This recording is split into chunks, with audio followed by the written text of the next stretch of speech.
breaking down every game, every day in Major League Baseball. This is the Baseball Betting Show. Here is your host, Greg Peterson. Hey, warmer from the low. Welcome to lovely Las Vegas for the Baseball Betting Show with myself, Greg Peterson, now part of the VSIN family podcast. We've got a great podcast for you. We're going to be joined in segment number 2 by one of our good friends, as we've got Ben Wilson aboard, who does such amazing work here at VSIN, and we're going to be chatting with him about what we've seen out of the Milwaukee Brewers. Me and him are both from the great state of Wisconsin, so we certainly do have to be chatting about that. It has been wild. It has been crazy what we've been seeing out of them, so we're going to get a little bit of a, shall we say, heat check, and we are going to be getting a little bit of a finger on the pulse as to what's happening with regards to the Milwaukee Brewers. Is this sustainable? We've talked about it on the podcast a few times, and they just keep on getting the job done, but I do think that needs to be mentioned once again, and we're also going to be chatting with them about what teams might be buyers/sellers at the trade deadline and what to expect moving forward. And then in the final segment, going to get you guys picks and analysis on every game on the betting board for this Baseball Friday, as we touch them all. If you have a question, comment, segment idea, what have you, for this podcast, you have one of two ways we offer those in. First one is my Twitter/X timeline at gunit_81. Keep in mind, Larsium, name does not matter, so as per usual, please do send these into the timeline. And the other way is find an Apple Podcast review. If you rate this podcast 5 stars, it is very much appreciated. And then from there, you're able to fire in whatever you'd like to hear on this podcast via that 5-star review. While I did not get in any Twitter/X questions today, everything is powered by Edge Boost. Edge Boost is making sure that bettors are able to have access to their funds whenever and wherever they want. When you go to edgeboost.bet, make sure you type in that promo code of Greg, G-R-E-G. That gets you a $1 match on your first deposit up to $25. Now let's take a look back at everything that we saw in baseball on Thursday. Try to find some trends and try to get to know these teams a little bit better. Games from yesterday is Greg buzzing about. Here is the rowdy recap. For the Baltimore Orioles, it's been a rough run for them all season long, and they have been one of your best under teams in all baseball when they have been on the road specifically this season, and they do get a win, this by a count of 4-3 over the Cleveland Guardians, who have also been a relatively good under team thus far this season. And just to go into specifics as how good the Orioles have been on the road this year to the under, 19 overs, 35 unders at a push. That is the best mark in the American League. And for Charlie Morton, I'm not going to call it an amazing start, but he certainly was able to get the job done. He gives up 3 runs in 6 2/3 innings, including a pair of bombs, as Stephen Kwan went deep off of him twice.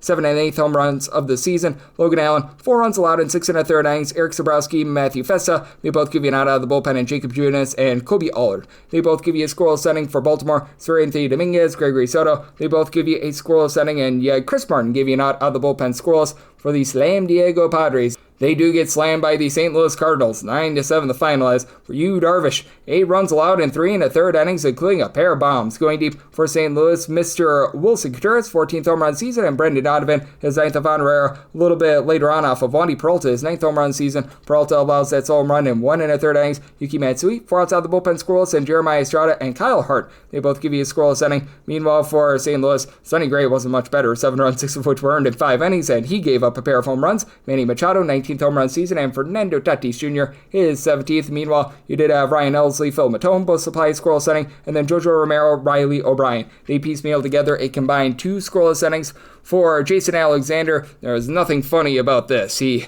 gets lambasted by the Athletics, 5-2 the final. For Alexander, 5 runs allowed in 6 innings, and does allow a home run to Mr. Luis Urias, his 8th home run of the campaign. And Luis Severino, good start on the road, 2 runs allowed in 7 innings. You had Michael Kelly, Mason Miller from there combined for 2 scoreless innings, and for Houston, Hector Neris, 2 scoreless innings, and Stephen Okert was able to supply a scoreless inning of his own. For the Toronto Blue Jays, they take it to the Detroit Tigers, this by a count of 11-4. Eric Lauer, a good start in this one, allows 1 solo home run over the course of his 8 innings, as he was taken deep by Jahmai Jones, his 4th home run season. Spencer Torkelson would then take Chad Green deep, 22nd home run season. Green, an adventurous 9th inning, gives up 3 runs in an inning, but the Blue Jays were up 11-1 at that point, and for this Blue Jays team, they were able to get a trio of bombs. Joey Looper Fido, his 2nd home run of the season. Ernie Clement, his 5th, and Nathaniel Lukes, his 6th home run of the campaign. As for Detroit, Reese Olson gives up a pair of those bombs, 5 runs in 5 2/3 innings. Dietrich Hens, he goes for 1 1/3 innings with 4 runs. Jason Rogers, the backup catcher, a scoreless inning, and Jeff Hartley, he gives up 2 runs. It is inning of work as well. And then to wrap up the night, the Seattle Mariners, they do find a way to persevere. They get the job done against the Angels, this by a count of 4-2. As for Seattle, they got down early in this one, but they still got a very solid start out of Logan Evans. He gives up 1 run over the course of 5 innings. From there, the bullpen did their part. Edward Bizardo, a scoreless inning. You had Carlos Vargas give up a run in 2/3 of an inning, but Gabe Spire, pair of outs on the bullpen, scoreless along with Matt Brash, and then Andres Munoz polishes up the ninth inning for the Seattle Mariners. A trio bombs in this one as Jose Fermin gives one up to Ore Polanco, 16th home run of the season, and then Yusei Kikuchi. I say they gave up a home run to Randy Arozarena's 19th home run of the season, and Julio Rodriguez his 15th. As for Kikuchi, only 4 2/3 innings pitch, allows 3 runs including those bombs. Connor Brogdon from there and out of the bullpen scoreless. Carson Fulmer, Jose Quiada, Sam Bachman lend a scoreless setting, and then Jose Fermin, he does give up a home run in his inning of work. If you're looking trend-wise at Major League Baseball, we have been seeing an underwhelming season thus far, but ever since the All-Star break, we're starting to see a little bit of a tick-up with regards to these overs, as overall for the season, the under rate is hovering right around about 52.4%, as we've had 774 unders to 704 overs, and favorites on the money line ending at about 57.3%, 873 and 651. Meanwhile, if you look at the last 7 days in Major League Baseball, so since the break,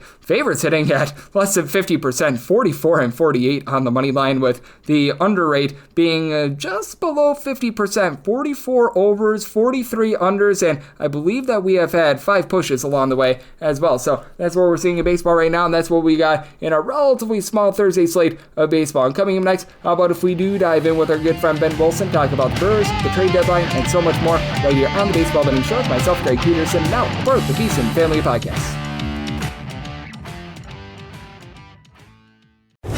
Breaking down every game, every day in Major League Baseball, this is the Baseball Betting Show. Here is your host, Greg Peterson.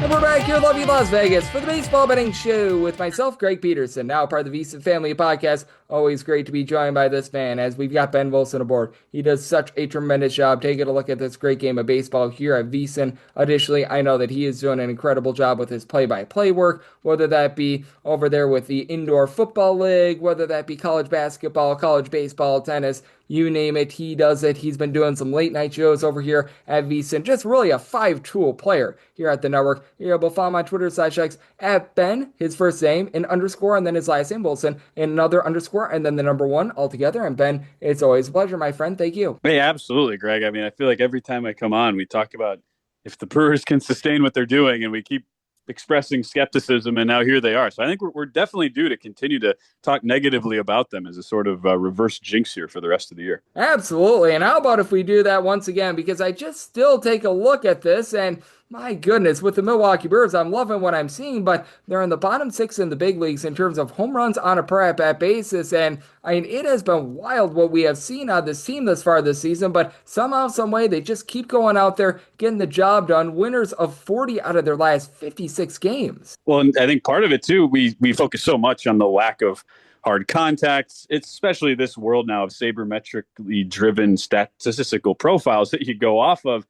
And as much as the Brewers have not had that, they're leading the league in infield hits, and it just seems like they find new ways to produce every night. You start to look at their numbers. I mean, only the Rangers and Astros have allowed fewer runs this year. I mean, that's part of it too. And that's despite this sort of patchwork rotation where you've got all sorts of guys on pitch counts. You've got Quinn Priester they're throwing out there to try to close games in 5-inning buckets, which is kind of wild, and it's actually worked. You have Jacob Mizorowski on a big pitch count because he's so young. Brandon Woodruff off injury. It just simply has not mattered, and that's where for me, I mean, I still am.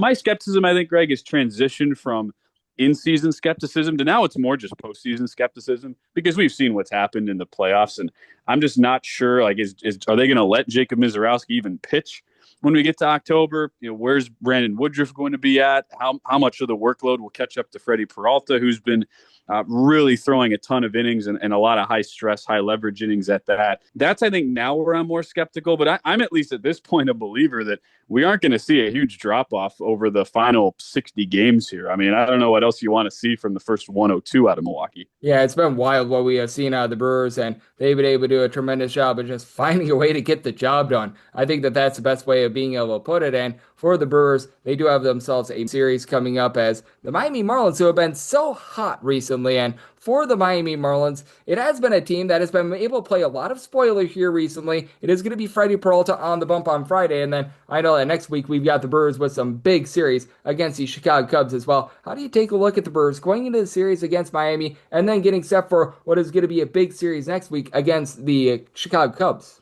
Yeah, and they'll have a couple series with Chicago over the first 2 weeks in August, and that will be a major stretch and one they've already isolated. I mean, Pat Murphy's already talked about that's one of the biggest challenges we'll face this year. It's a roughly 19 game and 20 or 21 day stretch there, two series against the Cubs within that as well.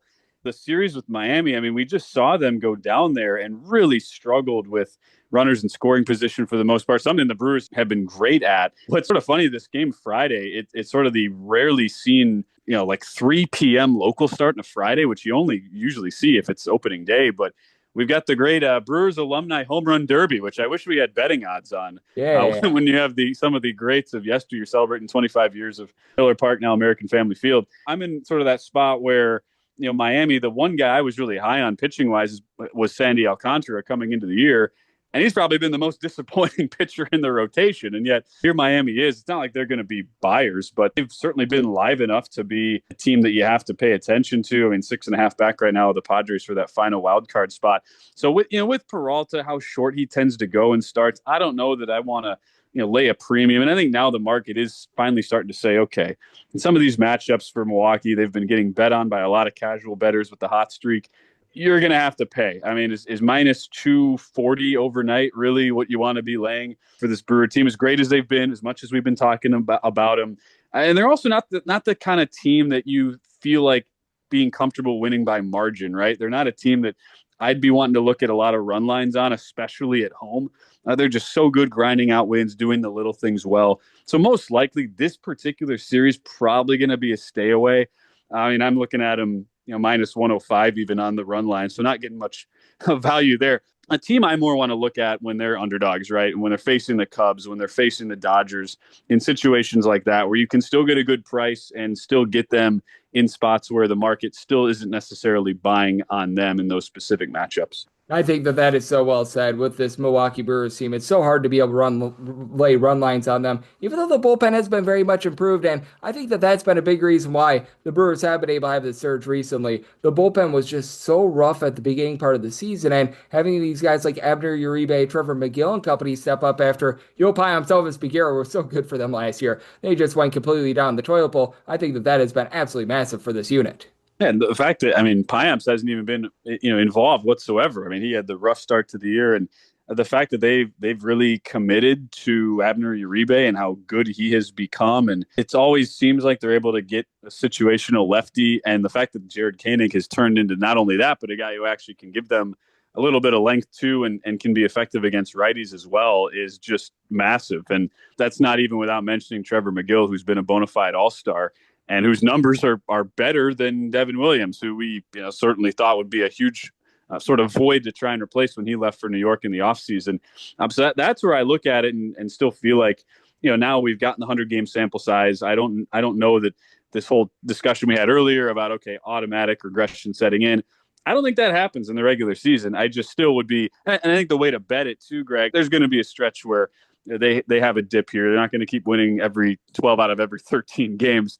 But if you get to a situation where that price starts to drop a little bit, if you get them more closer to even money just to make the playoffs, since the market hasn't been in on them at all, even if you start to see them dip towards them like a 2-1 or plus 250 even to win the division, I still believe they're completely live in that realm and would be completely worth a bet. I just wouldn't take a stab on like an NLCS long shot or something like that. I do think the warts are going to be exposed once we get to October, but they're still a team that is likely, assuming you get, kind of a rough streak or a small blip on the radar here, a team that will represent some good futures value going forward. Yep, I do think that there is some good value moving forward on them, and I do think that it's going to be so interesting to be able to dive in on this entire National League because I feel like it's become very open with all the injuries of the LA Dodgers. They, when fully healthy, I think there's no debating that they're the best team out there, but I am with Blake Snell dealing with injury. They're hoping to be able to get him back in the next few weeks. Rookie Sasaki, who knows when he's going to be back in the fold. You just go down the list, and I do think that it makes the NL very wide open. Obviously, the Chicago Cubs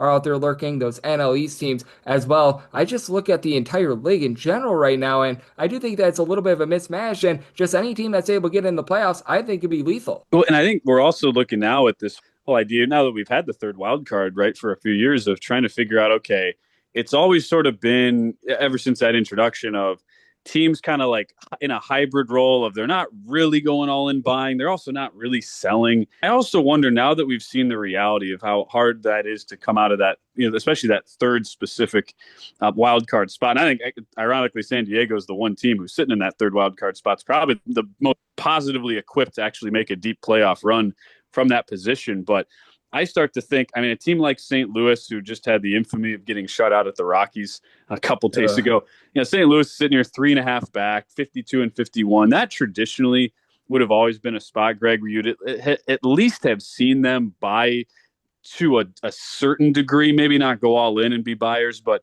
I wonder if a team like St. Louis, who have clearly in their market, it's infuriated their fan base to a pretty great degree, but they haven't really been a team that's spent anyway to begin with. They've been very selective in their investments there. I wonder if that's a team that kind of looks at it and goes, we might not punt, we might not be selling off pieces, but I don't really see them being like big buyers. Sort of same deal with Arizona. Like I just kind of see a lot of those fringe teams ending up being very lukewarm, even as what you said is true, where any of these teams get in and they'll feel like they've got a puncher's chance, especially with how lackluster compared to preseason expectations the Dodgers have been, which is saying a lot considering they've won 60 of their first 103 games and we're calling their season lackluster so far. But that's the interesting part for me now coming up on the deadline, to see how those fringe wildcard teams try to handle it. Yep, I am very curious to see what happens on that front as well. And I do think that there's a lot of fun to be had out there in the National League, but also in the American League as well, because with the American League, it feels like it's anyone's ball game as well, with the way that the Tigers have went on a nice skid. You've got a Yankees team that it just feels like their pitching is very unreliable at this point. You've got a AL West where the Astros are very much in the lead there, but the Astros are not a team I'm necessarily fearing as well. So I take a look at the American League as being wide open too. And probably the league of the two where you would think there would be more buying, just because I think as much as we said, okay, there are some good avenues there in the NL. The path definitely is on the AL side if you want to make a surprise run here. And a lot of the talk going into the All-Star break was around Toronto and could they sustain best average in Major League Baseball, great bullpen. They've been getting by despite the starting pitching rotation has been pretty lackluster, bottom 6 team ERA. But you got to think for Toronto, if not now, when, right? You're 4 games up in the division. You're in a great position to, at the very least, make the playoffs. And the way this is going, and you've got a good chance to hold off the Yankees. We just saw how good they looked in a series against New York at the start of the week, coming out of the All-Star break. You have to imagine that their move will be made, and you're going to add somebody. To keep, and Eric Lauer's been a great 5th option for them, who's been really, really good. But even just to fortify things, you've got some super vets now. You don't have your youngest pitcher is Lauer, who's 30. Like, how much more can you expect out of Max Scherzer or a Chris Bassett type who's getting up there in age as well? So that's the one team. Like, they could really shake this up a little bit if they were kind of your out of nowhere a big buyer, right? Try to get one of the marquee guys who is available and on the market here at the deadline. And I think they totally should, because no outcome would surprise us coming out of the AL this year, would it?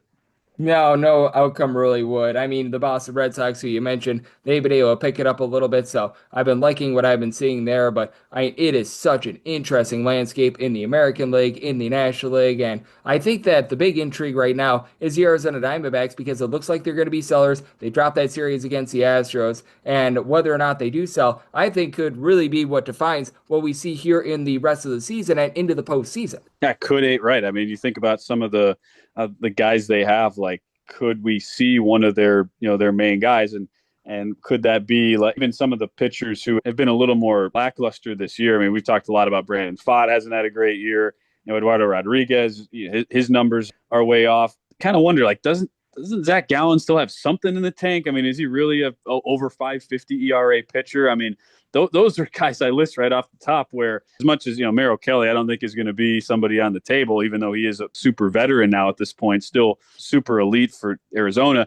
I just wonder, any of those 3 pieces, I think, could be at least useful. At the very least, you put him you can create like a 6-man rotation, or you put him in long relief. I definitely got to think that they will be getting quite a few calls now that they've had this latest skid here. And just, it's a shame for a team that, has been able to get hot in the past and still not totally out of it. Great offense, but man, the pitching has just been a disaster here. And you kind of wonder, are those sorts of guys that they have, the classic sort of players and pitchers who just need a new environment to kind of reset and get their confidence back. I could totally see that being the case. Yep, absolutely. I'm right there with you. And it has been just rough in general for the pitching of the Arizona Diamondbacks, more specifically the bullpen pitching, because you've had a few relatively solid starters. So Zach Gallen has not been one of them this far this season, unfortunately. But I mean, the guys out there in the bullpen, they have just not been able to do their job. And is there anything with regards to the games that we do have on Friday, Ben, that really catch your attention, whether that's something that you're going to bet or just a team or two or a pitcher or two that you want to see a little bit more from? This Padres Cardinals weekend series is really interesting, especially you have the Padres coming off that very lackluster midweek series in Miami, didn't have any life in the offense, and we certainly saw no life from the Cardinals getting blanked by Colorado on the road here. So and they already started. We don't know the outcome yet of that first game in the series on Thursday night, but you get Nick Pivetta, road favorite here against Miles Michaelis. I think a lot of people have been sort of blindly fading, and I just wonder, like, when the time has got to be now, right, for the Padres to start making a run. And Pivetta's kind of been that unsung guy to keep everything glued together in the rotation. You kind of look, and all of a sudden you're going, for a 10-2 pitcher with a 2.81 ERA who never even touched sub-4 in his career, you probably would have assumed, okay, this guy's a huge regression candidate. It's got to happen at any time. But the more I look into his numbers, I mean, sure, the BABIP's a little low, 253, but I mean, most of what Pivetta's done is legit. So he's a guy I want to find a way to back. Like I mentioned, seeing him overnight, minus 125 to 135, depending on where you shop. I don't think that's a bad price at all.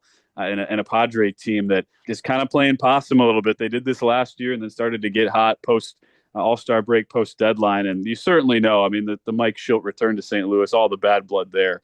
Man, would he love Pivetta to keep it rolling there and the rest of his rotation to keep pitching well over the weekend. So that's the first one that jumped out to me on the Friday card. Yep, no question about it. I think that is going to be a fun one between the Pods and the St. Louis Cardinals. And for Miles Michaelis, he always shows signs of positive regression when you take a look at this fielding independent, because he really doesn't give up a ton of, shall we say, hard contact, though that's went up this year. He's actually closer to about 1.5 home runs per 9 innings. But I mean, just the fact that he doesn't get any swings and misses whatsoever, that's been very concerning to say the least. And for Nick Pivetta, it's been a different pitcher on the road rather than at home. So that 8 total is calling my name. And what always calls my name is a great chat with you, Ben. You do an incredible job taking a look at this great game that we all know and love of baseball. So love to give people at home know it's all on tap for you and how people can follow along on social media and other platforms. I appreciate it as always at Ben_Wilson_1. Got a lot of hosting coming up on the network and some arena football playoff time right now, Greg. So always a blast to get into that time of year.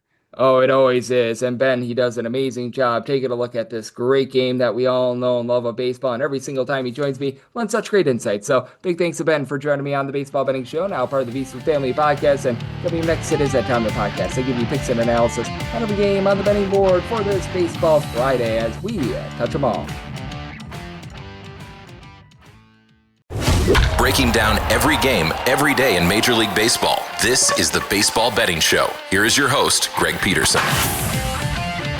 And we're back here in lovely Las Vegas for the Baseball Betting Show with myself, Greg Peterson, now part of the VSIN Family Podcast. It is always great to be joined by our good friend Ben Wilson. He does such great work here at the network, taking a look at this great game that we all know and love of baseball. I know that he's doing tremendous work on the tennis front as well, the play-by-play work with football, everything. He does such an amazing job with, and whenever he joins me, he lends incredible insight. So a big thanks to Ben for joining me in the last segment. Now it is that time of the podcast. I give you picks and analysis on every game on the betting board for this Baseball Friday as we touch them all. If a game is listed on the betting board, Greg has a side and a total on it, so it is time to touch them all. Do note that, as per usual, any changes that are made to these plays will be listed up on my Twitter/X feed at gunit_81, and we're going to be going in Las Vegas rotation order. This is where we go with the National League games first, then the American League games, and the Intra-League games. Those are going to be at the bottom. That'll keep things all nice, neat, clean, and easy. So how about if we do get things started with 901, 902 on the betting board. The Miami Marlins are on the road. They're facing off against the Milwaukee Brewers, as it's Cal Quantrill is going to be on the bump for the Fish, and Freddie Peralta goes for the Brewers. And with the Brew Crew, you're going to be finding them as a bit of a favorite here, actually quite a bit of a favorite here. You're going to be getting them anywhere between minus 215 to a minus 227.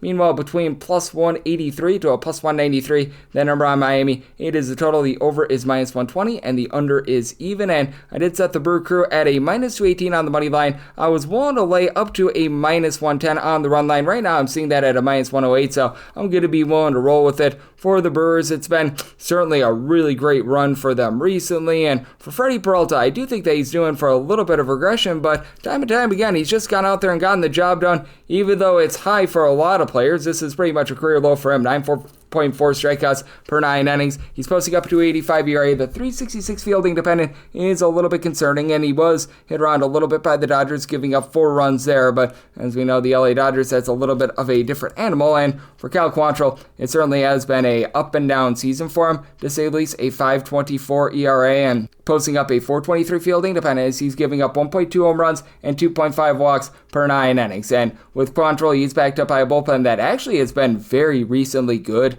If you take a look since June 1st for this Miami Marlins team, they've been a top 5 team with regards to their bullpen ERAs. You've had the likes of Ronnie Enriquez, you've had Lake Picard, these guys be able to give you a sub 350 ERA. Kay Gibson has been very good in this bullpen, and for the Brewers are actually number 2 in this time span and number 1 in the National League, as you've got the likes of Aaron Ashby giving you good innings. I've really liked what I've seen out of Abner Uribe all season long. Trevor McGill, Nick Mears, these guys are all giving you a sub 3 ERA. And with the Brewers, it's a very interesting home and road split in terms of their offense. They're averaging about 5.4 runs per game when they are on the road this season. Meanwhile, they're averaging 4.15 runs per game at home. Like, I have no idea where the heck that has come from, but that said, it's a Brewers team that, despite the fact that they're in the bottom 6 in the big leagues in terms of home runs on a per at-bat basis, they are finding a way to do a nice job of being able to put bat to ball and being able to find a way to generate runs. A lot of that is because you do have a quartet of different guys that are able to give you at least 10 stolen bases thus far this season, actually at least 13 stolen bases. Sal Frelick, Jackson Chourio,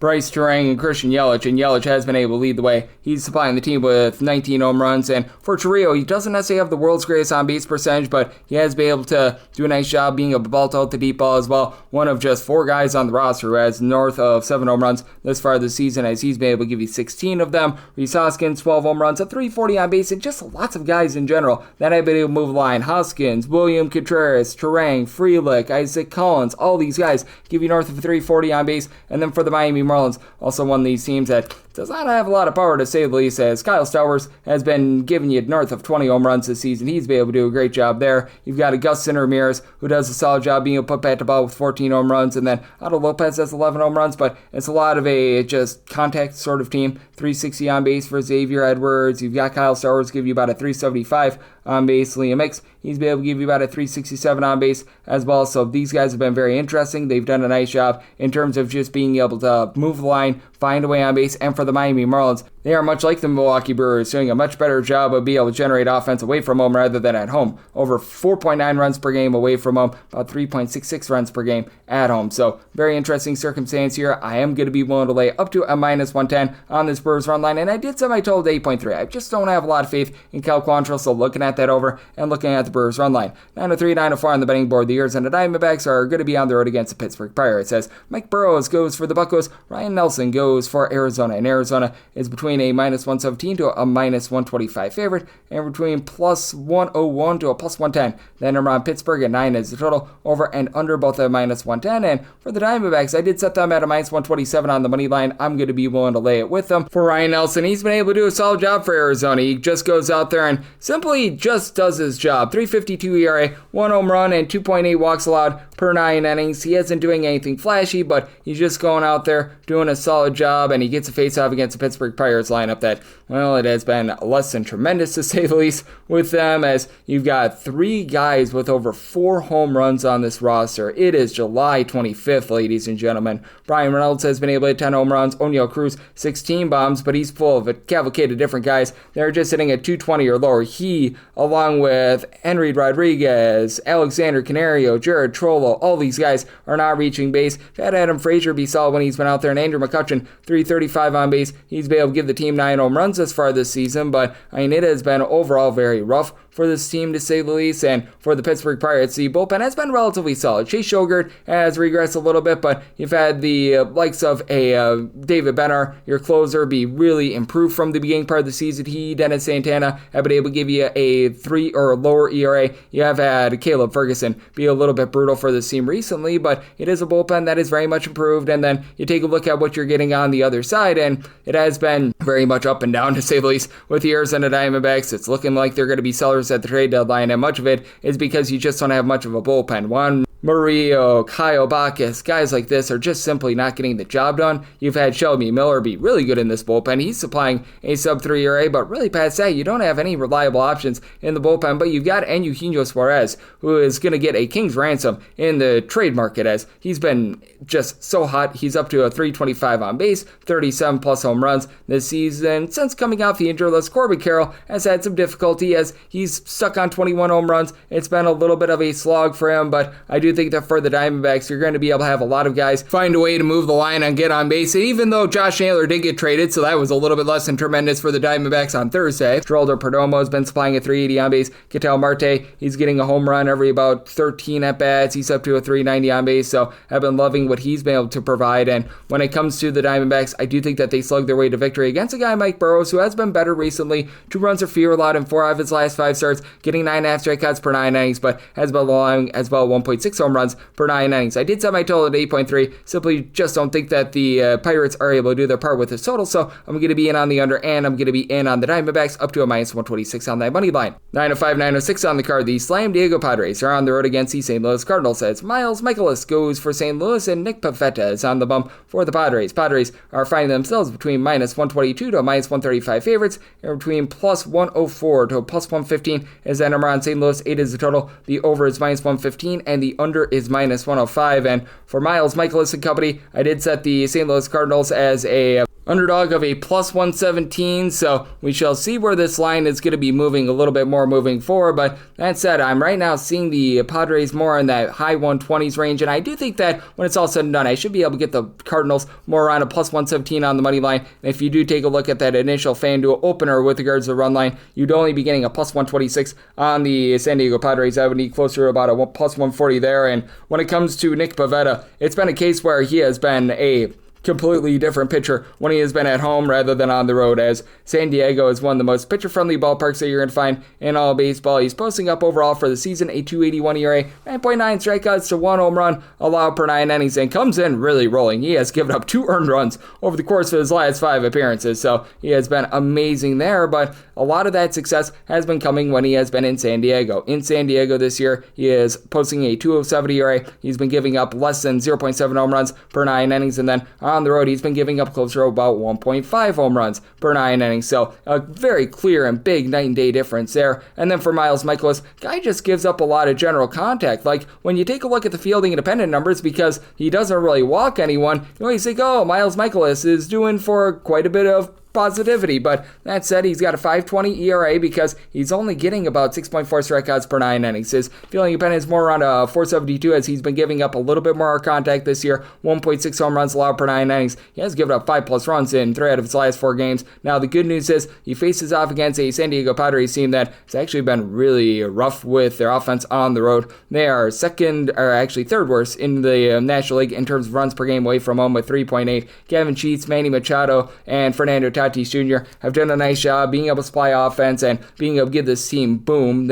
All 3 of them have given you at least 14 home runs this season, owing at least a 254 with having Tatis and Machado both supply a 345 on base. Luis Rise, just down from past years. He's sitting about a 285, which isn't bad for a mere mortal, but you expect a little bit more out of him. The catcher spot has been rough. Jake Cronenworth has been give you a little bit with regards to his on-base percentage at right in the neighborhood about a 350 or so with regards to that on-base percentage, but he's been having his ups and downs as well. And then on the other side, you got a St. Louis Cardinals team that really doesn't have a lot of power. Lars Nootbaar is supplied 12 home runs, but he's right now dealing with injury. Wilson Contreras has really been the main power hitter for this team at 13 home runs. You've got quite a few guys who are doing a solid job of reaching base. Brendan Donovan, Alec Burleson, both hitting at least a 290, and Burleson is up to 12 home runs this season, and both of these bullpens have been solid. For the Cardinals, right around about league average in terms of their ERA this season, but you've got really good top guys like Jojo Romero, Kyle Leahy, Riley O'Brien, who have been able to give this team an ERA below a 3, and then Ryan Elsley blew some saves towards the beginning part of the season, but he's been able to get back on the straight and narrow. And then for the San Diego Padres, Robert Suarez has blown his fair share of saves. That has been very brutal to say the least for the team, but that said, with this team, you've also got a lot of guys that have stepped up and have done a really good job of just being able to supply for this team. Andre Morahone, Jason Adam are both giving you below a 250 with their ERA. David Morgan has been a reliable arm in this bullpen. You've had, even with Robert Suarez being a little bit shaky, other guys just be able to step up, be able to give you good innings with San Diego. So I do think that the bullpens are going to be able to do their job, but I do think that Nick Pivetta gets had a little bit more on the road, and if we get a plus 118 or higher, going to be looking at the Cardinals on the money line, and to set a total at 8.5. I do think that the Padres offense does get going a little bit more, so I'm going to be in on the over, and I'm going to be in on this money line of the Cardinals at a plus 117 or better. 907, 908 on the card. The San Francisco Giants play out the New York Mets, as you've got Mr. Clay Holmes on the bump for the Metropolitans, and Logan Webb goes for San Francisco. San Francisco is between a minus 132 to a minus 144 favorite, between plus 118 to a plus 122. That number on the Mets. 7 to 7.5 is the total on the 7. The over is minus 125, and the under is plus 105 on the 7.5. Under is minus 125, and the over is plus 105, and I did set my total at 7.4, so at a 7.5, I'll be looking at the under, and I would rather have the 7.5 under rather than the 7 over, mainly because you've got a San Francisco Giants unit that has been very suspect with their offense. They did get Rafael Devers going on Wednesday. He was able to have the pair of homers, so that's big because he had 2 home runs in his first 30 games as a San Francisco Giants. And Willie Adames has been able to do a nice job as well. He's been able to pound out like 8 home runs over the last 30 days, so you have to give some credit where it is due, as he has been a giant waste of money thus far this season. But you do have a lineup that still has a lot of suspectness. You've had Matt Chapman supply about a 350 on base. He's up to about 14 home runs. Lloyd Ramos has been able to give you 340 on base. He's been able to supply the team with 14 home runs, but in the catcher spot, especially Sam Huff has not been able to provide you with too much. It was so bad that they had to DFA Lamont Wade Jr. Luis Matos has been a disaster, and for the San Francisco Giants, we've seen a little bit of regression with the bullpen, but you've got a quartet of guys, Tyler Rogers, Eric Miller, Randy Rodriguez, Camilo Doval, who have been able to go out there, give a sub-3 ERA for this team, as they're still number 2 in the big leagues in terms of their bullpen ERA. And then for the New York Mets, they do get back Jose Buto off the injured list. He's been one of their better long guys, as overall for the season, team is right around 13th in the big leagues with regards to their bullpen ERA, but if you take a look at since June 1st, it has been a rough go of it for them, 27th in the big leagues, as you've had some massive regression with Oscar Brzobin. Brzobin was really good towards the beginning part of the season. He's had his issues recently, and then you've been able to get a little bit more out of Reed Garrett. He's been relatively solid, but Ryan Stanek is posting up a 4 ERA. Edwin Diaz has been rock solid, and for the Mets, it's been a very top-heavy lineup. Is you've got 4 different guys, Brandon Nimmo, Pete Alonso, Juan Soto, and Francisco Lindor, who have done a nice job supplying boom. These guys have been able to supply at least 18 home runs, with Soto nearly at 400 on base. You've been able to get a good on-base percentage as well when it comes to Pete Alonso at north of 370, but we have seen Francisco Lindor, since he suffered his injury, be a little bit more rough for this team, and at the bottom of the lineup, you do have quite a few guys that have been hitting below a 230, as Brett Beatty is starting to pick it up at Tyrone Taylor, the entirety of the catcher spot, whether that be Francisco Alvarez, whether that be Luis Torrens. All these guys have had a very difficult time just being able to give you anything whatsoever at the plate. I know that Tyrone Taylor is good out there with the glove, but at the plate he has been a little bit of a nightmare as well. So it makes it a very interesting circumstance here, especially with the fact that Clay Holmes has been doing a nice job of being able to limit our contact, but he's not really getting a lot of strikeouts. He's below 8 strikeouts per 9 innings, and he is giving up 3.6 walks per 9 innings, 0.9 home runs per 9, 3.48 ERA, 421 fielding dependent. This ballpark is going to be really playing to his strengths, and for Logan Webb, he has always been a master of being able to get the job done at home when he has been at home throughout his career. This dates back to the beginning of the 2019 campaign. He's got a 270 ERA compared to a 405 ERA on the road. He is giving up less than a half a home run per 9 innings at home, closer to about 0.4 home runs per 9 innings when he is at home, compared to on the road that nearly doubles. So I do think that the Giants go out there, get a good performance out of Logan Webb, and get the job done. I did set them at a minus 144. I'm going to be willing to lay the money line in here between a 7 to a 7.5. Would rather have that 7.5 under rather than the 7 over. 9 8:09, 9:10 on the card. You've got the Detroit Tigers playing host to the Toronto Blue Jays as one Jose Barrios is on the bump for the Jays, and Kadir Montero goes for Detroit. And Detroit is a little bit of an underdog, anywhere between -105 to +101, -105 to -115. That number on Toronto. 8.5 is the total. Over is -125, and the under is +105 for the Tigers. I did make them a -119 favorite. I'm going to be willing to lay the money line. The biggest issue that we right now have with this Detroit Tigers team is, ironically enough, the bullpen, which was very much a strength of the team last season. You've had the long guy in Brad Herter, who you're able to utilize as an opener, be very rock solid with this unit, but other than him, you just don't have a lot of reliability, as Tommy Kahnle has really went down the toilet bowl for the team. He is posting up north of a 4.5 ERA this season. They picked up Carlos Hernandez. He has not been able to give the team anything whatsoever. Jace Lee has been able to find it a little bit more, but he's been a bit sketchy as well. But for Kadir Montero, all of a sudden he's become a relatively solid option for the Detroit Tigers. He was very shaky towards the beginning part of the year last year, and even towards the beginning part of the year this year as well. He still has a 4.28 ERA overall, but has given up 300 runs or fewer in 4 of his last 5 starts, closer to a 5.26 fielding dependence. He's not a strikeout guy. 6.5 strikeouts, 3.2 walks allowed per 9 innings, and he is giving up a little bit above 1.5 home runs per 9 innings as well. You take a look at what Montero has done at home, it's been quite a bit better as he's posting up a 3.89 ERA at home. Now, at home, he is giving up nearly 2 home runs per 9 innings, so that's something that you do want to take caution of, but this is also a Blue Jays squad that has some pretty dramatic home and road splits, with about 3.85 runs per game away from home compared to nearly 5.3 runs per game at home, so full run and a half difference. You've had George Springer be amazing for this offense, 17 home runs, a 375 on base. Bo Bichette, Vlad Guerrero Jr., Edison Barger, all between 13 and 14 home runs, and all three of these guys have been able to above a 270 as well. Guerrero has been your main guy in terms of getting on base. He's supplying a 390 on base. Elander Kirk hitting above 300. Ernie Clement finding a way to move the line. That has been solid for the team. And then for the Blue Jays, you don't necessarily have those, shall we say, big-time stud relievers, but you've got a lot of guys that are just out there doing a solid job. Braden Fisher, Brandon Little, Uriel Rodriguez, all below a 3 ERA. When Nick Sandlin's been healthy, as he's been dealing with injury all season long, he's been able to give you some relatively good innings as well, so it is a very interesting circumstance with a Blue Jays team that is a top 10 team in terms of bullpen ERA. For Jose Barrios, he's always had very big home and road splits. Throughout his career, he does have an ERA more than 0.9 points higher when he has been on the road rather than at home, but we have seen a reversal of that this season. For Jose Barrios, he's actually been a little bit better on the road rather than at home. Overall for his season, 387 ERA, closer to about a 429 fielding dependent, and he has had a little bit of a difficult time being able to get strikeouts. He's only been posting up 7.5 strikeouts per 9 innings, but you take a look at the way that he's been able to mitigate hard contact and just keep things out in front of him on the road. 334 road ERA compared to a 434 ERA at home. That does stand out to me a little bit, but in the end, I do think that Montero and company, they do find a way to be able to get the job done, and I do think that for the Tigers, their offense is going to start to get online, as you've got a lot of guys hitting above a 270 for the team. You've obviously got your two main power hitters in Riley Green and Spencer Torkelson, both 21 plus home runs apiece. For Green, he's up to 25 home runs. Been rough ever since the All-Star break, and I think that Kerry Carpenter injury is really hurting them, but Zach McKinstry, Gleyber Torres, Javi Baez, all at least a 270. Dylan Dingler's been hitting about a 265. You've gotten some relatively good production out of Wencio Perez since he's come off the injured list as well, so circumstance where with the Tigers, I set them at a -119 on the money line. I'm going to be willing to lay it, and I like this under. I set my total at 8.3. 9-11, 9-12 on the card. The Astros play host to the Athletics, as Jeffrey Springs is on the bump for the Athletics, and it is currently listed as to be determined on the bump for the Houston Astros, so this is a game that is presently off the board. This is typically Hunter Brown's turn in the rotation, but he's looking a little bit banged up, and if I'm not mistaken, he might have actually hit the injured list. So with this, I'm right now seeing the projection of Ryan Gusto, and I'm pretty much thinking that it's going to be Ryan Gusto as a bulk guy and a little bit of a mix and match sort of game. So I did set the Astros at a -149 on the money line, willing to go up to a -148 there, plus 150 or higher. I'm going to be willing to take a shot here on the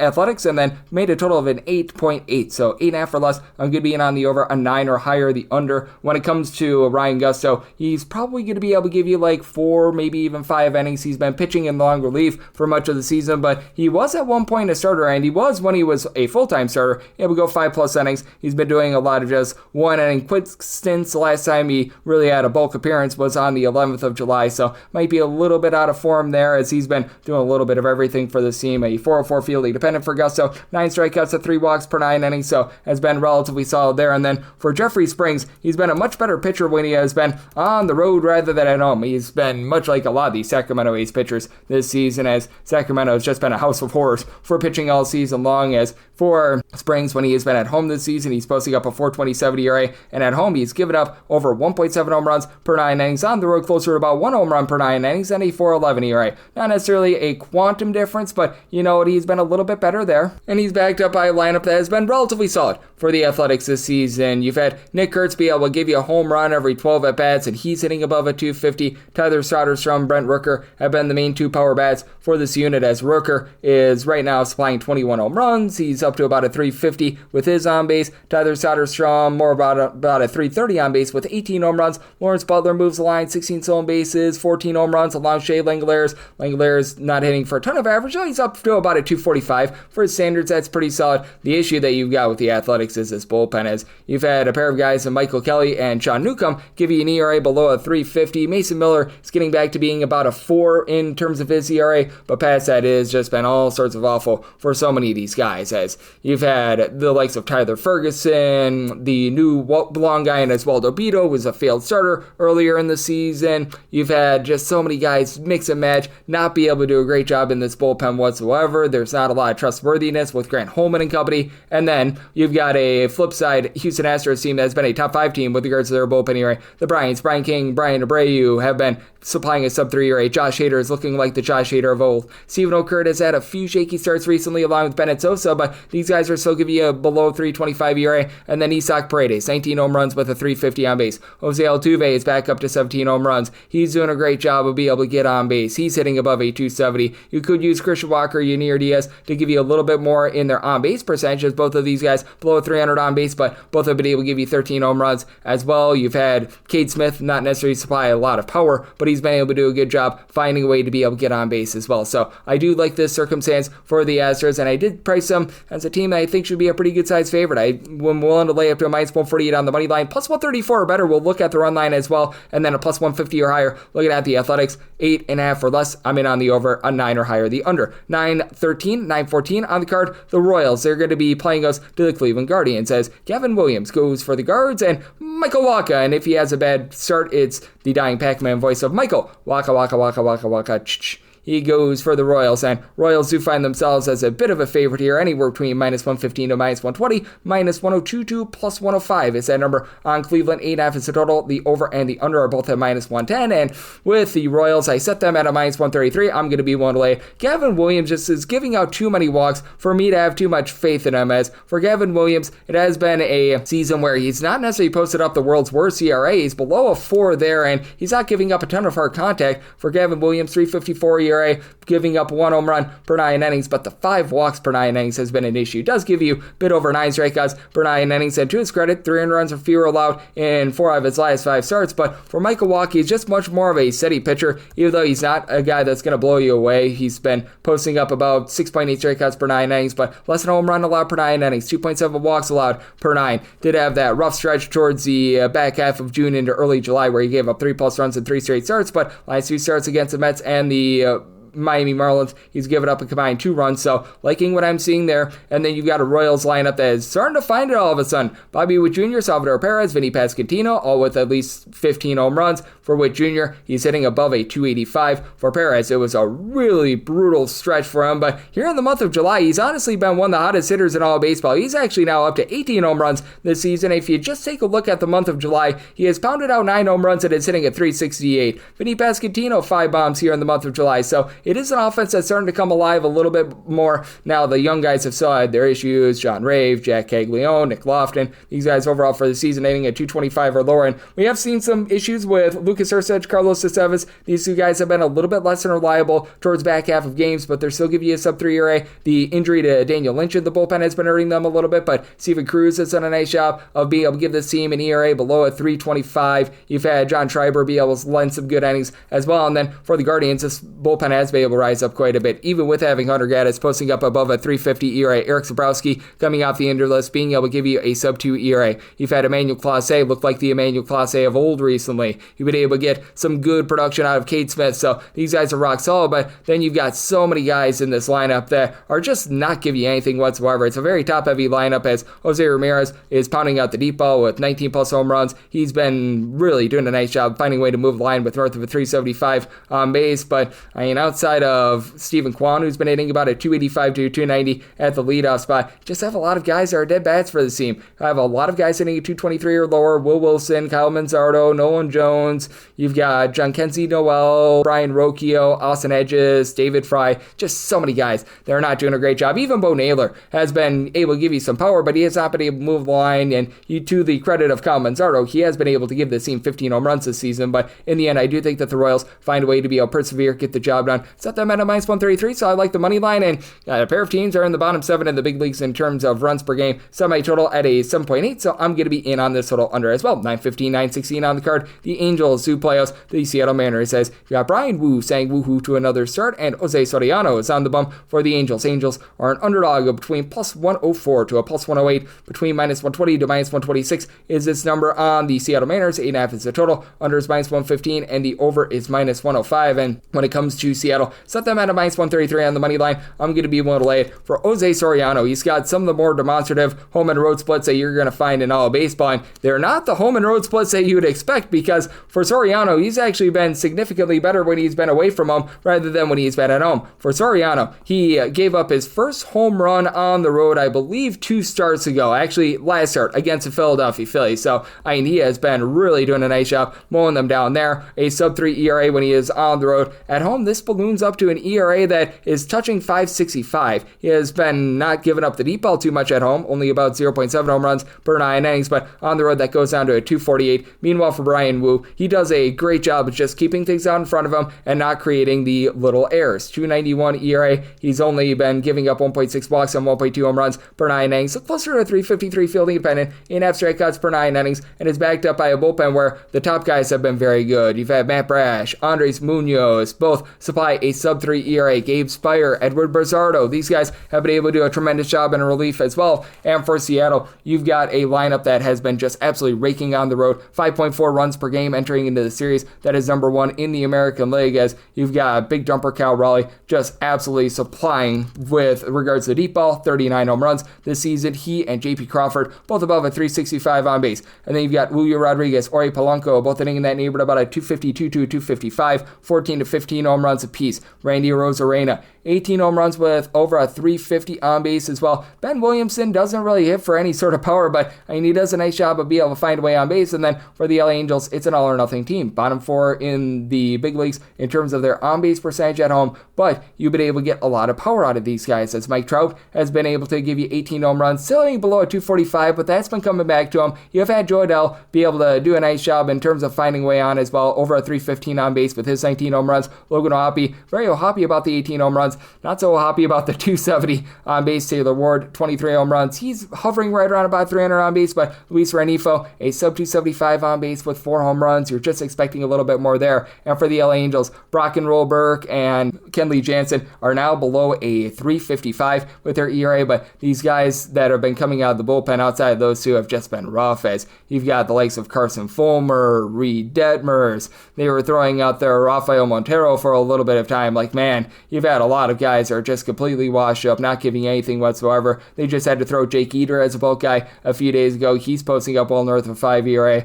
Ryan Zefrian has not been great, so I do think that for the Mariners, they do go out there, get the job done in this one, and I do think that's a relatively low-scoring game. I do think that both of these starters give you a good performance. I made my total at 8.3. I like the under, and Seattle up to a minus 132 on the money line. 917, 918 on the card. The Philadelphia Phillies are on the road against the New York Yankees. Will Warren goes for the Yankees. Taijuan Walker is on the bump for the Phillies. Phillies are a pretty big size underdog, between plus 128 to a plus 140, minus 155 to a minus 160, seeing up to a minus 150 on the Yankees as well. 9.5 to 10 is the total on the 10. The under is minus 115 and the over is minus 105. And on the 9.5, you're going to be finding that at a minus 115 with regards to the juice on the over, and the under is at a minus 105. I made my total 9.2, so I'm going to be in on this total under. I do think that Taijuan Walker has actually been much better this year than a season ago, mainly because he couldn't have been much worse than what he was a season ago, posting a 3.75 ERA. Last year was giving up 2.6 home runs per 9 innings. He's cut that in half, 1.3 home runs per 9 innings. Probably due for a bit of regression. Still not a swing and miss guy, 457 fielding dependent with about 7.7 strikeouts per 9 innings, but he has done a great job of holding down the fort both in the bullpen and as a starter, and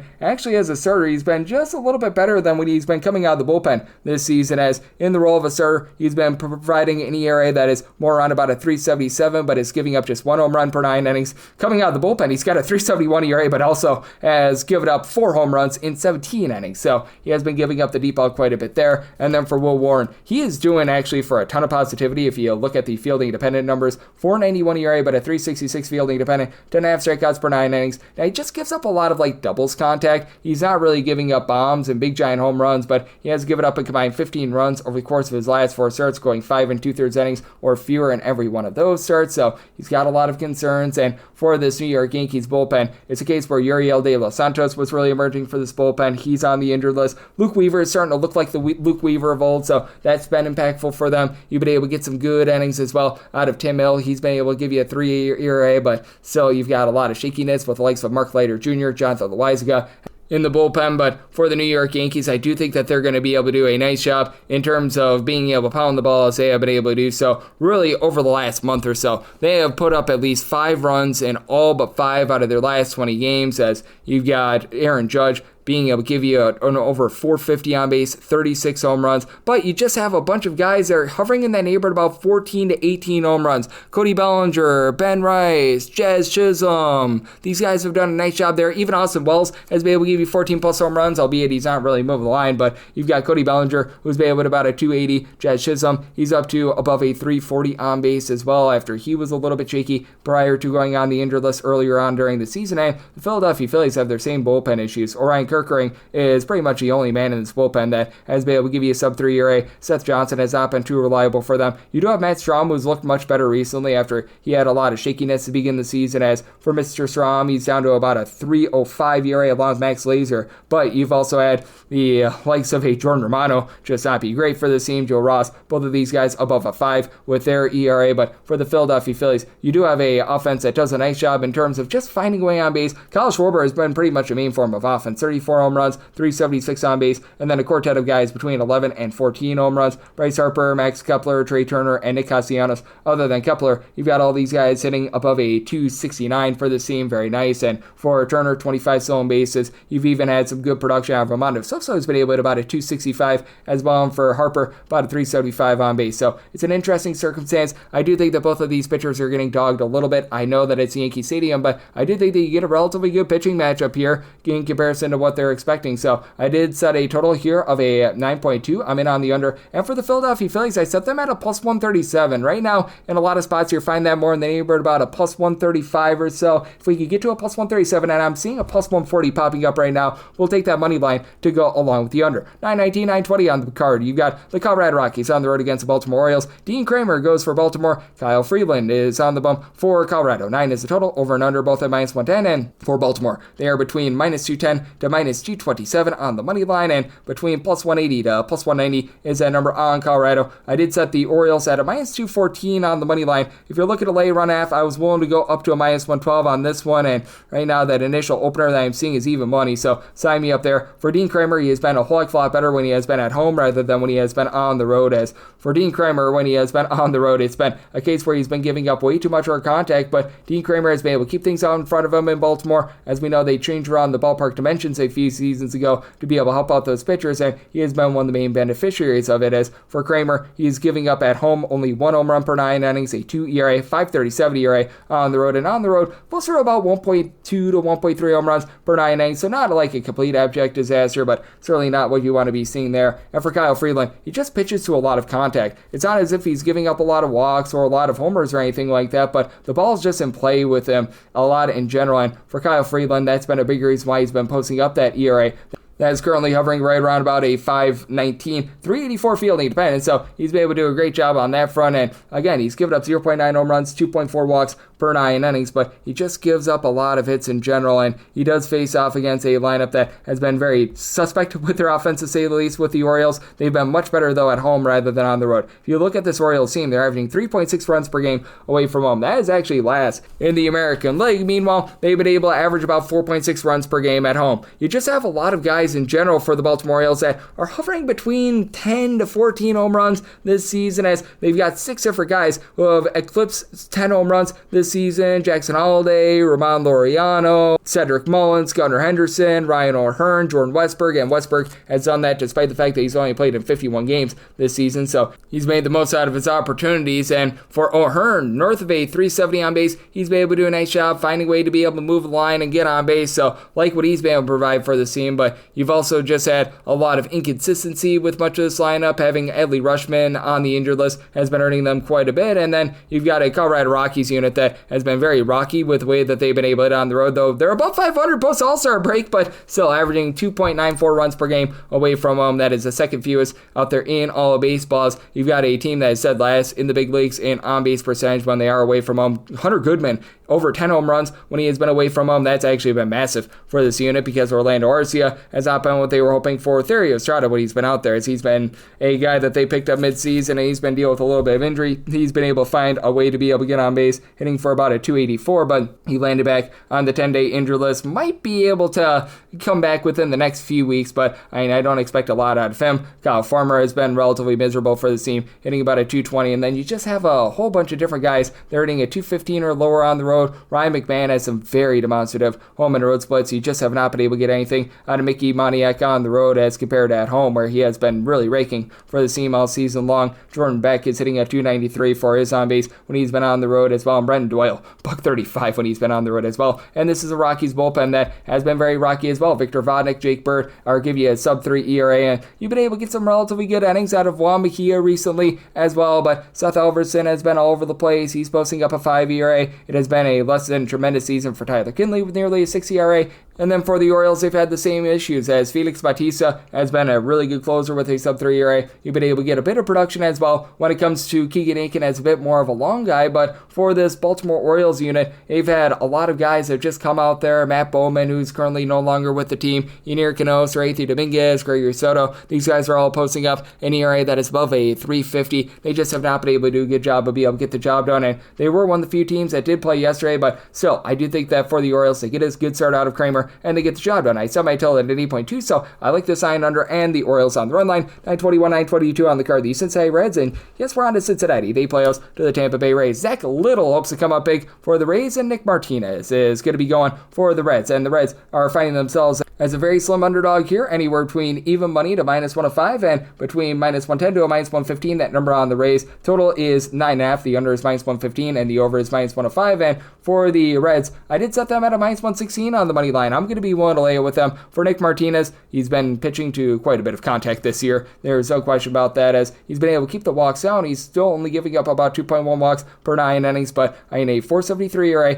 a 418 fielding dependent, and it has been a case where he's just been leaving the ball out over the plate a little bit too much, and he's had a big giant issue in terms of just being able to find consistency, as he's facing off against a Rays team that has been in the top 10 in terms of runs per game. Junior Caminero, Brandon Lau have been chief among them. Lau has been a little bit silent ever since the All-Star break. He's been stuck on 19 home runs for quite a while, but Caminero, 25 plus home runs, both of these guys hitting above a 250, and for the Rays, this is one of the best stolen base teams they're going to find in all of baseballs. That has been headlined by the fact that you've had Chandler Simpson be able to swipe nearly 35 bases already this season, as Jose Calabrillo, he's been able to give you 33 stolen bases, between the two of them 61 stolen bases, and for Jonathan Randa, nearly a 400 on base. Yandy Diaz has really gotten hot ever since a cold start to the season. He's up to 17 bombs, he's hitting at 290, and it's been a case where you've had the catcher spot be a little bit rough for the team, but Jake Magnum is hitting at 300. And for the Rays, after it was a little bit shaky in like late June, early July for the bullpen, you've been able to have the top guys be able to return to form. Eric Orze, Manuel Rodriguez, Garrett Clevenger, Pete Fairbanks. These guys are all below a 3 with regards to their ERA, and you just have a Reds team that is very neutral and it's very pedestrian in terms of their bullpen. Emilio Pagan has been able to supply a sub-3 ERA, but he is giving up a lot of home runs, and that always has to have you very leery about him. Tony Santillan has been giving you an ERA that's hovering right around about a 3, along with Taylor Rogers, who's closer about a 250. Graham Ashcraft, the long guy, has been a little bit banged up. He's at about a 365, and for the Cincinnati Reds, it's been the Elly De La Cruz show on offense, as he has been absolutely incredible. He's been pounding out 18 home runs, hitting at 275 with about a 357 on base, and then you've had TJ Friedel along Gavin Lux do a nice job being able to supply the team with about a 365 in terms of his on base as well, but that said, you've had Matt McClain only hitting about a 220. It's been a case where Christian Encarnacion Strand, when he's been out there in the lineup, has not given you too much. Will Benson was a big disappointment when he was out there to begin the season, and it's been a case where you just have not been able to get anything whatsoever in terms of the bottom of the full guys, so that's been a little bit hit or miss. So Jose Trevino, when he's been at the catcher spot, he's been able to about a 260, so that's been nice, even though he's not necessarily giving you a ton of power. And Spencer Steer starting to come along for the ride as well, but that said, with the Reds, I do believe that they should be a favorite over a guy in Zach Littell, who has been giving up nearly 1.8 home runs per 9 innings. He does a great job not giving out any walks, as he's down to only about 2 walks per 9 innings, but I do think that for this Tampa Bay Rays team, it is going to be a case where you're going to be having them just be in a little bit of a hole after Littell only gets about 6 strikeouts per 9 innings, gives up a little bit of hard contact, and for Littell, 2 runs or fewer given up in 4 of his last 5 starts. He has been a little bit better in terms of not giving up the deep ball, 2 home runs allowed in his last 5 starts, but he still just leaves the ball a little bit too far out over the plate for me to trust him.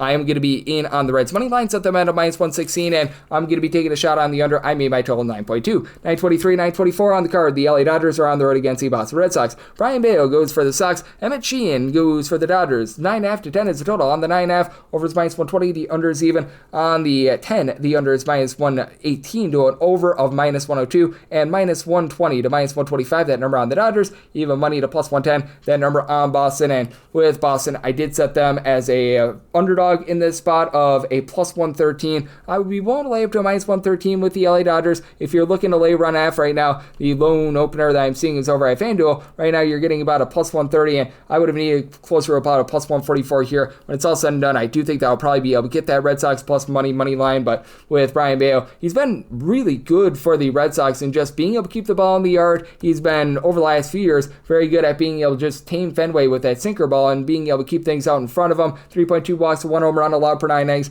3.23 ERA, albeit 4.36 fielding dependent, but still 3 runs or fewer allowed in each out of his last 5 starts. And for Emmett Sheehan, he's a young gun pitcher that the Dodgers are now relying upon because they've got so many guys that are banged up that it's not even funny. But for Sheehan, he's got good swing and miss stuff. He's been able to supply the team with about 9 strikeouts per 9 innings. He's only made 4 total appearances, so it's a small sample size. 4.41 ERA compared to a 2.85 fielding dependent. Missed the entirety of the 2024 season due to injury, but you take a look at what he was able to do at the minor league level this season. He only made 6 total starts, but he was getting 16.5 strikeouts per 9 innings. Didn't necessarily give you a lot of length, and that's where the Dodgers do go wrong. They're in the bottom 10 in all baseball in their bullpen ERA. The likes of Blake Trine, Bersuter Gradwell, Michael Kopech not being out there has really hurt this team, as Jack Dreyer has been one of their better relievers. He and Alex Vesia have been supplying a sub 3.35 ERA. You've been having Tanner Scott have his issues all season long, along with Kirby Yates, so that's been a big issue. Will Klein has been okay with about a 3.72 ERA, but when that's one of your better relievers, that's not a place where you want to be. But for the Dodgers, this is a top 3 lineup in terms of supplying runs per game. You've got Shohei Ohtani with a 377 on base, 37 home runs. Andy Paz, he's been hot all season long, 19 home runs, sitting at 285. Freddie Freeman,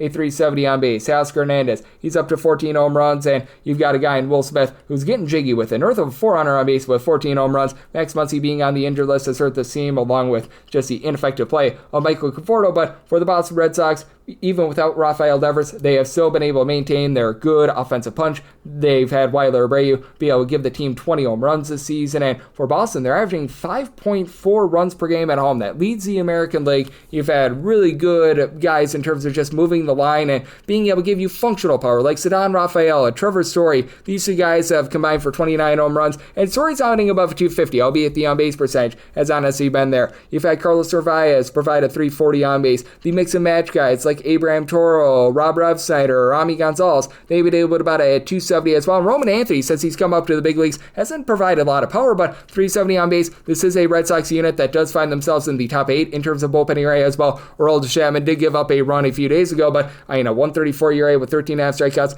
per 9 innings. Greg Weiser, Justin Wilson, Brendan Bernardino, these guys with a sub 325 ERA have been good as well. So I do take a look at this spot, and I do think that the Boston Red Sox are going to be able to remain lively here, but I do think that in the end, the Dodgers just find a way to slug their way to victory. I said my total 9.6, mostly seeing 9.5 out there. I'm in on the over, and I'm in on that Dodgers money line. 925, 926 on the card. The White Sox are playing us the Chicago Cubs. So Battle of Chicago finds the Cubs on the road as minus 180 to minus 190 favorites. Between plus 158 to plus 163 is that number on the Southsiders. It is the total. The over is minus 120. The under is even. Seeing one straight 8.5. That under is minus 115. The over is minus 105. And for the Cubs, I did set them on the money line at a minus 166. I was willing to go up to a minus 102 on the run line. Right now, I'm finding that at a minus 114. So a little bit too rich for my blood. And with the White Sox, we are starting to see a plus 166 pop up. That is my buy point on them.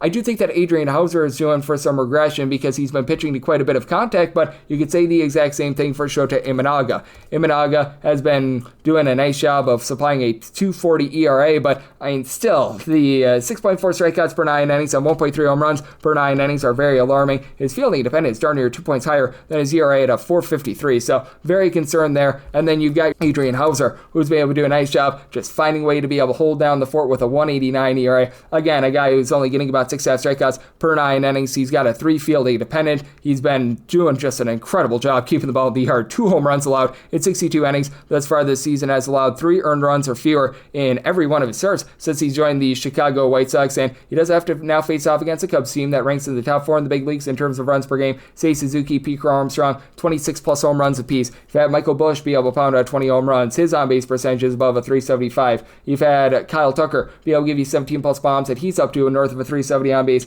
as well. Even though Nico Horner doesn't necessarily hit for a lot of power, he's still hitting north of a 280 to be able to turn those solo shots into 2-run shots and 3-run shots as well. And for the Cubs, this is a top 10 unit in terms of bullpen ERA. A lot of guys have just come from out of nowhere this season. You've had Drew Pomeranz, Ryan Brazier, Daniel Palencia, Caleb Theobar all supply a sub 230 ERA. Chris Flexen being utilized in a little bit more of a bulk role, starting to see some regression. He and Brad Keller both had a 250 ERA or better, but these guys have still been very rock solid. And for the White Sox, you just don't have that with this bullpen, as you've had a lot of guys posting up an ERA above a 4, like Grant Taylor. You've had very ineffective bullpen pitching out of Brandon Eisert as well. Frazier Allard, who's currently dealing with a bit of an injury. So these guys have not been amazing. Jordan Leisure as well, but for the White Sox, they are finding a few guys that are able to get on base for them. Edgar Quero, Lennon Sosa, hitting above a 265 has been solid. You haven't been able to get really any power whatsoever. Nobody on this roster has above 12 home runs. Andrew Benintendi, Luis Robert, Miguel Vargas have been your main power hitters, so you're going to need a little bit more there. And for Luis Robert, now hitting above the Mendoza line of 200, but just so many guys on this roster hitting below a 220. He, Brooks Baldwin, Vinny Capra, Josh Ross, Joshua Palacios.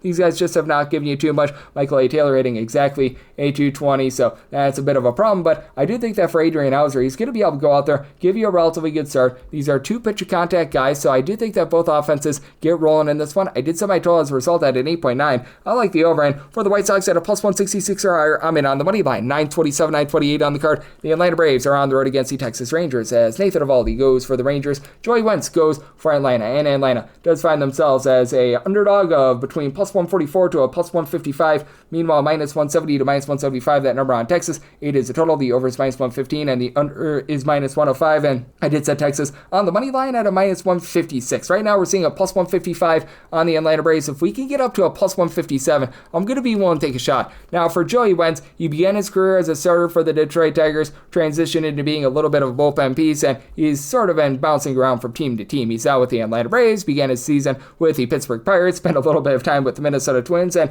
overall he hasn't been awful. 4.15 ERA, 3.78 fielding independent. He doesn't give up a lot of home runs, but he gives up 3.8 walks per 9 innings. He made a start against the Yankees where he went 4 scoreless innings, so you feel relatively good there for the Atlanta Atlanta Braves, this has been a bullpen that overall this season has been up, down, all around. Desmond Hernandez has been dealing with his fair share of injuries, but you've been able to get some good production out of Dylan Lee, supplying a sub-3 ERA. Pierce Johnson has been solid in this bullpen. It's been Rossio Iglesias who's really been the issue, and the issue for both of these teams has been the offense this season. For the Rangers, a bottom 10 unit in terms of runs per game, though in the month of July they are now hitting for about 5.5 runs per contest, so you do have to love to see that, as you've got a lot of guys in that neighborhood of between, we're going to call it 11 to 15 home runs this season. Jake Berger, Wyatt Langford, Corey Seager, Adolis Garcia, Marcus Semien, and for Seager above a 425 on base over the last 35 days. Wyatt Langford not hitting for a ton of average, as he, Adolis Garcia, and Marcus Semien all in between about a 228 to 231, but they've all been able to come alive here recently. You've had, coming off the injured list, a guy that I like in Evan Carter being able to give you above a 325 on base, so these guys have been able to do a solid job of being able to fortify an offense that was really brutal. And for the Rangers, they do rank number 1 in the big leagues in terms of bullpen ERA since June 1st. You've had a lot of guys step up in this bullpen. Hobie Milner, Cole Winn, throw in there Chris Martin, Robert Garcia. These guys have all been able to do a really good job there. And then for the Atlanta Braves,